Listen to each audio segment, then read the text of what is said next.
So guys, this is a video about a severe injury I had back in 2020 and how I rehabbed out of it and my motivations of getting back on stage this year. On the 18th of May, 2020, I was training in my gym with my brother. I was on a 45-degree leg press, which you can have many injuries on of all different types. But mine was more of a freak accident, an injury that has kind of hit me quite hard. I was leg pressing, I think it was 645 kilograms, which some of you might say at this point that's far too heavy in bodybuilding. But I was training progressive overload, so I was getting heavier and logging sets, reps and weights at this time. As I was doing the reps were good and deep, as the video is going to show you. And on my 9th or 10th rep, a freak accident for no reason whatsoever, my right knee gave way. The weight came down quite quick, and as my knee gave way, my injury happened to the right hand side of my groin. It was kind of like fight or flight, because I tried to push the weight off and I don't know how I did it to this point. And my poor brother was in there not really knowing what to do. We racked the weight back on, and at this point, as you'll see on the video, my right leg, which is furthest away on the video, just flopped off to one side. So at the point where my right leg kind of flops off and there's a lot of screaming, a lot of swearing, I'm in a lot of pain. What I didn't know at this point was I had ripped off abductor longus, pyramidalis and pectineus, these muscles all ripped off the bone with such force that they actually broke the pelvis at the same time. It was like an avulsion to the bones. As the muscles they're coming away and they are doing the damage to the bone as well.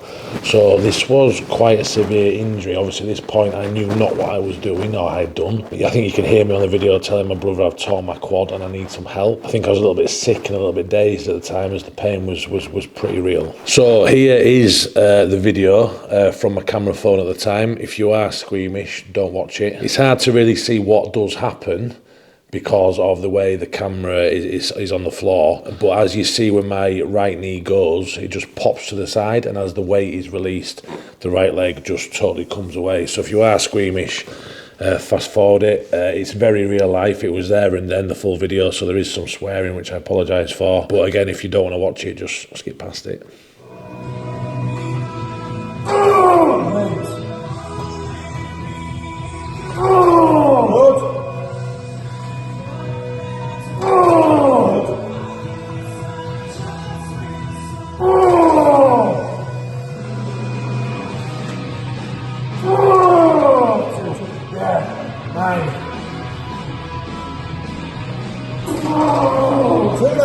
Two down. Come on. Quickly. The top of your leg. The top of your leg. What do you mean? Tommy, come on. Okay, what can I do? Take my straps off quick. Shit. Super one. I'm doing this, man. Fuck.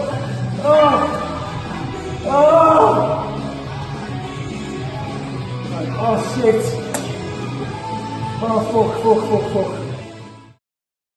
After it happened, obviously with coronavirus and COVID and the lockdowns, we really had no idea what to do, but I knew I needed some help. Didn't fancy an ambulance coming to the gym, so my brother bundled me in the back of his car, bless him, and we drove all the way to York Hospital. On getting into York Hospital, at this point, I think as the adrenaline's kind of going up and down, my leg was getting a lot smaller, a lot tighter. It was seizing up out of position. My brother carried me best he could into the hospital, and he put me down as they were making us put masks on and getting my brother out and not really knowing what was going on. At this point, obviously, I did not know what was wrong, but I knew I'd done a lot of damage. York Hospital kept me in overnight, pumping me full of morphine.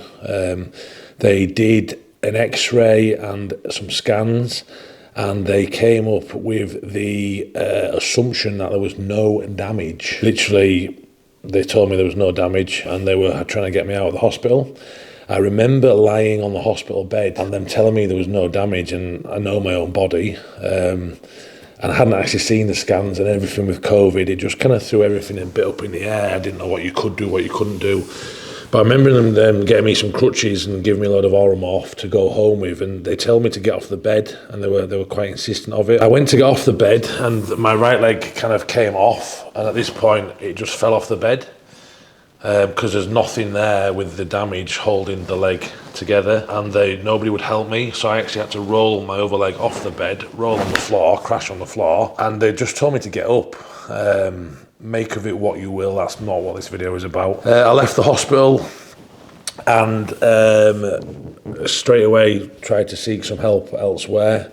I managed to get an appointment at a private clinic in Leeds, which is not too far from York, but again with COVID and isolations and everything going on, it was harder than you couldn't just pop in. I got a scan, an MRI scan, and it was a private hospital, so care was very good. At this point, I didn't have any private health care, so everything was starting to add up in cost as well. When the scan was done, the gentleman doing the scan, he said to me, he's not a doctor, but he said quite straight, he said, I do these scans every single day, and he said, you have got some serious damage, you have got life-changing damage, and you need some help. He recommended me to a private surgeon. They gave me a few numbers of a few private surgeons who were specialists in groin rehab and groin surgery. I managed to speak to a surgeon who I had looked into called Professor Childers, who works from the 40th Clinic in London. He also works out the Yorkshire Clinic in West Yorkshire. He told me that the extent of the damage and said, look, you need surgery sooner rather than later. It's not something you can wait about with. There is life-changing damage here. So he advised me to go back into York Hospital, which is very fair of him. He said, show them the scan and get them to help you, and if they won't help you, to get back in contact with him. This guy we spoke over the phone was very passionate about what he did. He was the main groin surgeon for footballers in Europe, Premiership, German League, Spanish League, so I knew he had a lot of experience and expertise in the area. I did go back into York Hospital and showed them the scan. They weren't very happy that I'd gone private. That's the feeling that I got. This is not a dig at the NHS or anything like that. This is my life story of what happened with my injury and my surgery. York Hospital told me that the surgery was needed, but the injury was so complex that they didn't have a surgeon in the NHS that could even do the work. So they told me if I wanted it done to go private, or when the muscles had healed, wherever they would heal and the bones had healed, they would reteach me to walk again. Obviously that wasn't an option. It's not just my training and my sport and my lifestyle with bodybuilding, it's my business. It was my family life with my children. There was no option not to have this surgery, so my hand was forced a little bit. I went back to Professor Childers and we arranged to have the surgery, but again with COVID-19 pandemic, the isolating, the swabs needed, he managed to get me in at his surgery in the Yorkshire Clinic to save me to go to London initially, but it was classed as emergency surgery and emergency care. During isolation periods, scans, appointments that were needed, I was booked in on the 17th, Wednesday the 17th of June 2020. For the surgery in the Yorkshire Clinic. So Wednesday the 17th of June came around pretty fast. At this point I'd obviously gone through all the bruising process. Wasn't much movement in my leg as muscles started to heal in the wrong places. I was still on crutches and unable to pretty much walk. Obviously all training had stopped, head had gone. It was a pretty low place to be in at this point. Went into the Yorkshire Clinic in West Yorkshire, met Professor Childers for the first time. Obviously I'd looked into this guy quite a lot and I was quite humbled when I met him. But again, with COVID-19, there was no room for chit-chat. It was, this is what's going to happen, this is what's going to do, and we'll get on with it. So I was taken down for surgery, obviously knocked out. I remember a bit of banter around that because I didn't really fancy being knocked out with the cannulas, but the anaesthetists and the private people in the hospital were really, really good. Surgery, I know, went on longer than it was meant to, because at the point of surgery, which the professor had said, the adductor longus mainly had retracted and had started healing itself to basically my teardrop muscle in my quad. I remember waking up and surgery had been a success, but at this point I couldn't get up, I couldn't get down. I had to have help to go to the toilet, which was quite which kind of threw things into perspective when I've got two elderly nurses carrying me to the toilet and holding me up while I'm going to the toilet. And then the next morning, I hadn't eaten and obviously didn't feel like eating. I was checked over. That day it was made sure that I was mobile and could I get about in a wheelchair or with crutches. And at that point it was out of hospital because of COVID-19. Initially, pre-COVID-19, it was going to be something that I would have been in hospital for a fair few days, but in the middle of COVID-19 it was in and out. So that was basically in the hospital. Surgery was big surgery, it was life-changing surgery, and it certainly needed to be done. Obviously for a little while, and certainly through the lockdown periods, things were quite tough on me. Not training was bad enough, but not being mobile, it kind of puts things into perspective, taking away simple things you take for granted away from yourself. I remember at one point having to go to the gym and show a council health and safety executive round because we'd put some measures in place ready to open up for the next reopening. I went out the back door and obviously not knowing what was going on, aware of the 2 metre rule. I remember trying to get out of the way of this guy because he was coming quite close to me, and I walked into a bed of nettles and fell straight on the floor and popped all my stitches open in my groin. So I was back into hospital and having them sorted again, which wasn't ideal. But the wound itself wasn't damaged. It was just the stitches had popped open. I'd made a bit of a mess.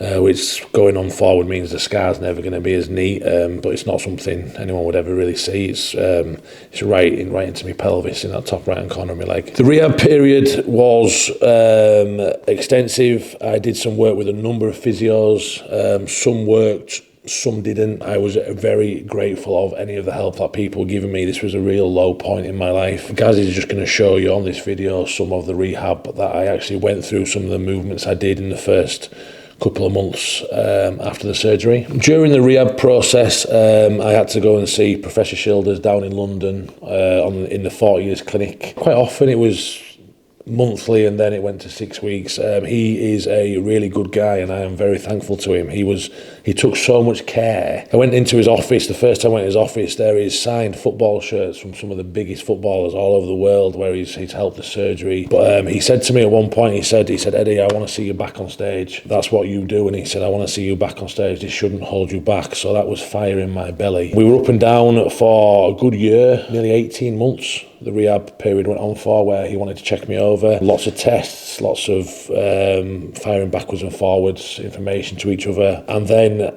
when he signed me off, big relief, back on it, back at it, and that is basically massive motivation for me to get back on stage. Totally had to change the way I train my legs. Unfortunately, PTSD, it's real. I have never been back on a leg press, lifting heavy weights. I've never free squatted again. These exercises are just fearing me a little bit when I know what sort of damage you can do if something does go wrong. But 1079 Fitness, my gym, we have some fantastic leg kit, and I've been using it, changed my way of training.